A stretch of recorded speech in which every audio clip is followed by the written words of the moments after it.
오늘 유다서의 이 말씀은 베드로후서와 너무나도 흡사한 내용을 품고 있습니다. 또 베드로후서와 유다서를 평가할 때에 많은 이제 학자들이 베드로후서와 유다서를 평가할 때에 신약에서 하잘것없는 채, 보잘것없는 채 이렇게 평가하기도 합니다. 너무 내용이 단순하고 또 널리 너무나도 이제 다른 복음서나 서신서의 내용들 안에 또 많이 담겨져 있기 때문이기도 합니다. 특히 유다서는 신약에서 가장 무시되는 책 중에 하나이기도 합니다. 심지어 무명인 유다로 불리기도 합니다. 유명하지 않은 유다, 무명인 유다 이렇게 불리기도 합니다. 그만큼 많은 사람들에게 익히 알려지지 않은 그런 인물이 기록한 책, 그래서 더 관심 밖에 있었던 책 이렇게 접근이 되곤 합니다. 그러나 유다가 어떤 사람인지 알면 유다서를 다시 보게 됩니다. 유다서의 저자는 1절의 말씀과 같이 야고보의 형제입니다. 야고보의 형제. 신약 성경에 등장하는 야고보는 여러 명이 있습니다. 먼저 예수님의 제자 가운데 2명이 있습니다. 하나는 가장 먼저 순교한 사람으로 세베대의 아들 야고보이고, 다른 하나는 활동이 두드러지지 않은 알페오의 아들 야고보입니다. 그리고 또 한 사람, 예수님의 형제 야고보가 있습니다. 야고보서의 저자로도 유명한 야고보가 주의 형제 야고보이지요. 그는 예수님께서 부활하시기 전에는, 십자가에 죽으시고 부활하시기 전에는 믿음을 갖지 않았던 인물이 바로 야고보입니다. 부활하신 예수님을 목격하고 믿음이 그 안에 들어가고 오순절 마가의 다락방에서 성령의 임재를 함께 경험한 이로 추정하고 있습니다. 다시 말해서 예수님께서 부활하시고 부활하신 예수님을 목격하고 내 형제, 내가 지금까지 알고 있었던 그 형제, 그 형이, 그 예수님이 주님이시구나, 하나님의 아들이시구나를 그때서 비로소 깨닫고 믿었고, 그리고 마가의 다락방에서 이제 성령의 임재를 경험하고 장차 그 예루살렘 그 지역의 지도자로서, 신앙의 지도자로서 자리매김을 하게 됩니다. 이 세 사람 중 예수님의 제자 2사람 야고보와 예수님의 형제 야고보, 이 세 사람 중에 오늘 본문 1절에 기록되어 있는 예수 그리스도의 종이요 야고보의 형제인 유다, 이 야고보는 그럼 누구인가 라고 할 때에 주의 형제 야고보, 야고보서의 저자 야고보 이렇게 보고 있습니다. 그렇다면 유다는 누구일까요? 유다는 누구일까요? 야고보의 형제이기 때문에 누구의 형제가 되지요? 예수님의 형제가 됩니다. 주의 형제가 됩니다. 그렇다면 예수 그리스도의 종이요 주의 형제인 유다는 부르심을 받은 자, 이렇게 표현해도 무방하게 되지요. 따라오지요? 갑자기 조용해지셔가지고 따라오고 계시지요? 그러니까 주의 형제 유다라고 표현해도 전혀 무방한 내용이지만 그렇게 기록하지 아니하고 예수 그리스도의 종이요 야고보의 형제인 유다는 이라고 표현했습니다. 왜? 유다서의 저자인 유다는 주의 형제라 표현하지 않고 야고보의 형제라고 기록하고 있을까요? 왜 이렇게 썼을까요? 라는 것이지요. 이에 대해 여러 가지 이유를 말할 수 있겠지만 그 두 가지의 유력한 이유에 대하여 접근하면, 하나는 주의 형제 야고보는 이미 많은 명성을 가지고 있었기에 야고보의 형제라고 하는 이 표현 속에 주의 형제라고 하는 그 의미까지 들어가 있었다라고 보는 것입니다. 이미 야고보는 예루살렘의 그 지도자로서 자리매김을 하고 있기 때문에 야고보의 형제다라고 하는 그것만으로도 충분히 유다가 누구인지가 설명이 되어진다라는 의미를 담고 있습니다. 그리하여 야고보의 형제라고 표현하는 것만으로도 유다가 누구인지 쉽게 인식할 수 있었기 때문에 굳이 주의 형제다라고 표현하지 않았다라는 견해가 하나 있습니다. 또 다른 하나는 그의 겸손함 때문이다라고 접근합니다. 유다는 일찍이 주님을 믿었던 주의 형제가 아니었습니다. 야고보와 같이 예수님을 주라 고백하는 그 고백이 늦었다라는 것이지요. 예수님께서 그의 집에서 함께 생활하고 공생애를 살아가는 그 기간 동안에 예수님은 주님이셔, 하나님의 아들이셔라고 하는 그 고백이 이 유다에게도 일어나지 않았다라는 겁니다. 즉 야고보처럼 부활하신 주님을 만나고 성령의 임재의 그런 경험을 유다도 하면서 예수님은 나의 피부치 이 개념에서 벗어나 하나님의 아들, 내 형 예수님은 하나님의 아들이셔라고 하는 그 고백이 일어났다라는 그런 개념이 담겨집니다. 그러하기에 주님의 형제라고 칭하기에는 자기의 모습이 너무나 못난 모습이기에 일찍 그 형을 알아보고 주님으로 고백하며 살았던 그 모습이 아닌 그 형을 이제 우리 성경 복음서의 안에 주의 형제들이 와가지고 그 예수님에 대하여 따져 묻는 장면들이 나타나지 않습니까? 그런 행함이 있었던 유다로서는 주의 형제다라고 표현하기가 너무 낯뜨거운 것이지요. 이러한 개념이 담겨졌다라고 봅니다. 결국 이제 깨달은 이유 겸손함으로 이처럼 야고보의 형제다라고 하는 표현으로 담고 있다. 즉 예수 그리스도의 종이다. 예수님은 나의 형이라고 말하기에는 너무나도 내 안에 담을 수 없는 그런 존재, 그런 인식을 담고 있다라는 개념을 담습니다. 어떤 모습이 되었든 간에 그는 지금 예수 그리스도의 종이라고 자신을 소개하고 있습니다. 이는 자기의 존재, 자신의 정체성을 바르게 고백하고 있다 우리가 볼 수가 있습니다.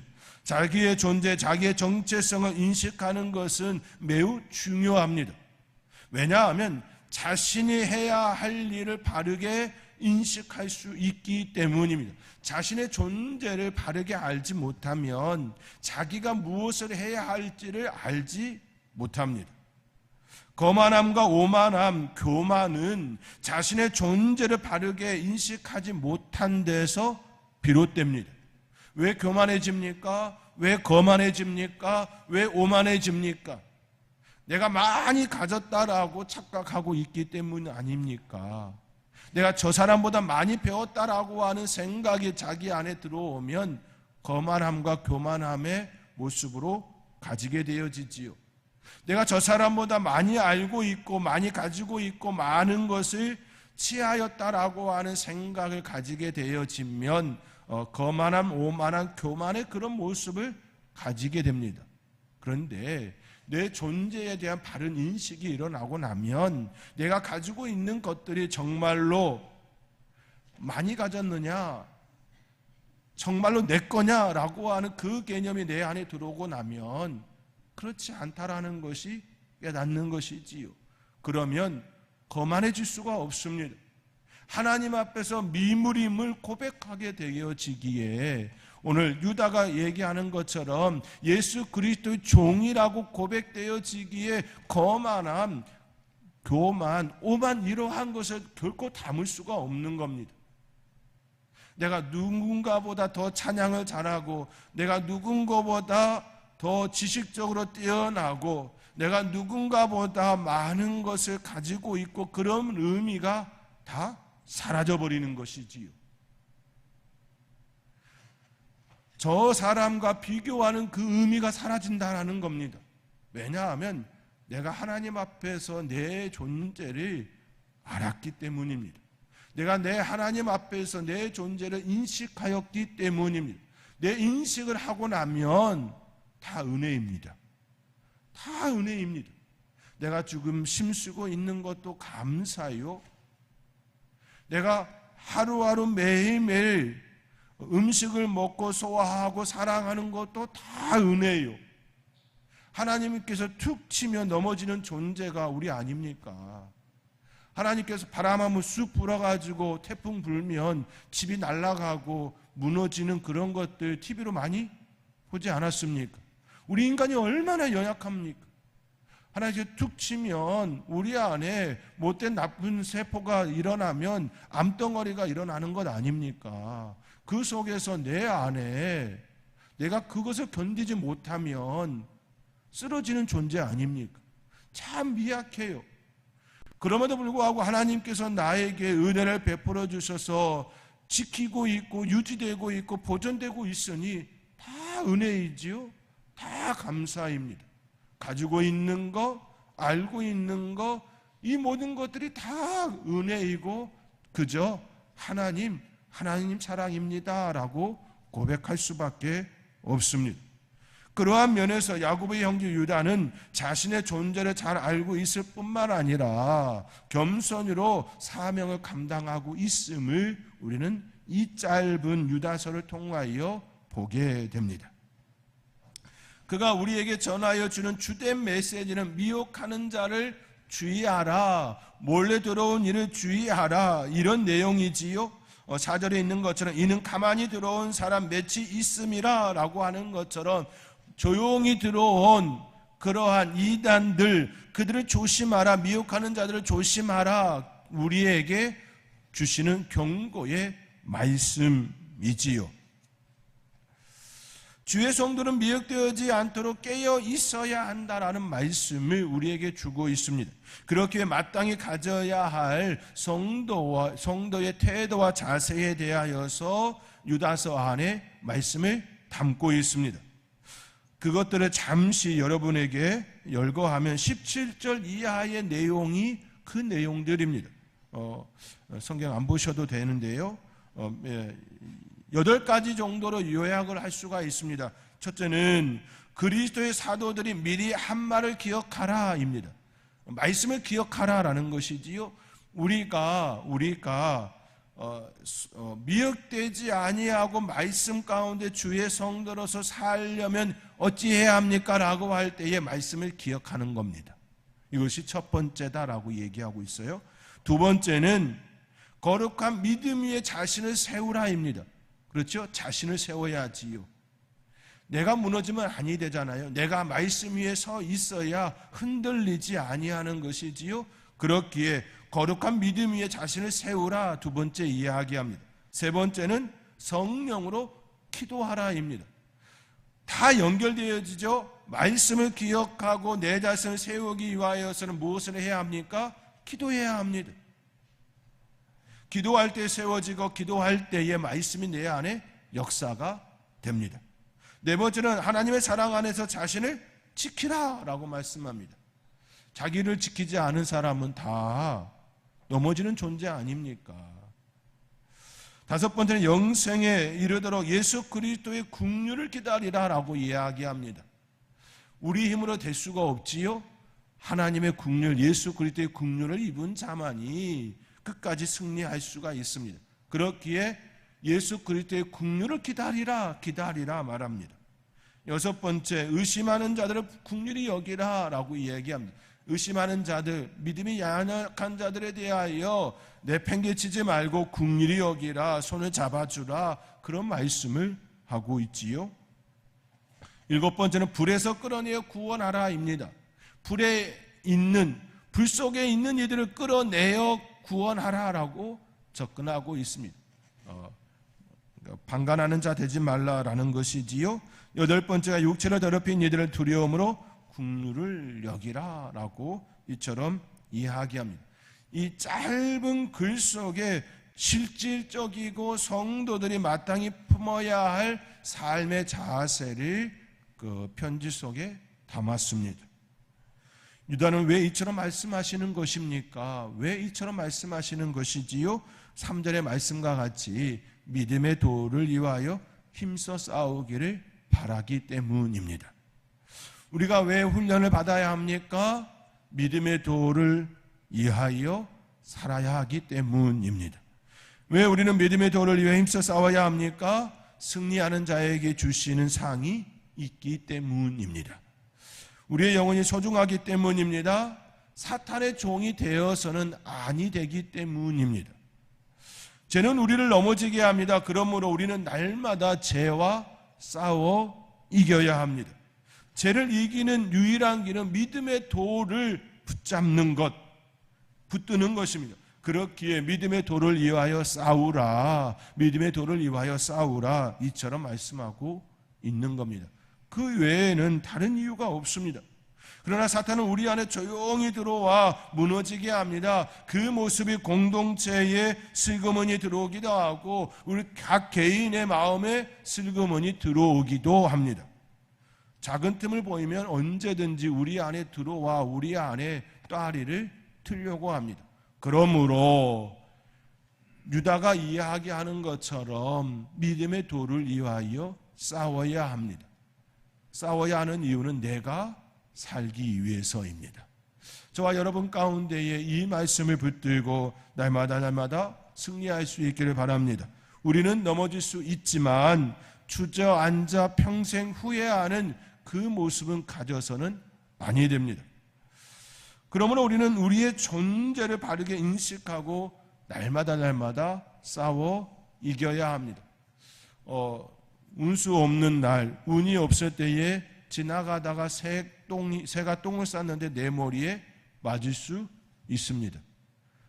새똥 맞아보신 분 안 계시나요? 저는 맞아본 적이 있습니다. 그 바닷가에 갈매기들이 지나가다가 똥 싸가지고 머리에 맞은 적이 있습니다. 그런데요, 새가 내 머리에 둥지를 틀지 않도록 해야 되는 거 아닙니까? 내가 넘어질 수 있습니다. 내가 잠시 실수로 깨어질 수도 있습니다. 그런데 그 깨어짐으로 인하여 주저앉아 철퍼덩 더 이상 일어나지 못하는 그 모습은 가지지 않아야 하는 것 아닙니까? 지나가는 새에 의하여 똥은 맞을 수 있지만 내가 실수하여 넘어질 수도 있지만 그것이 나를 영원히 거꾸로 넘어뜨리게 해서는 아니 되는 것처럼 우리의 삶의 자리에 늘 붙들고 있어야 할 것, 믿음의 도입니다. 저와 여러분 가운데 믿음의 도를 붙들고 끝까지 싸워 승리하는 저와 여러분이 될 수 있기를 주님의 이름으로 축원드립니다.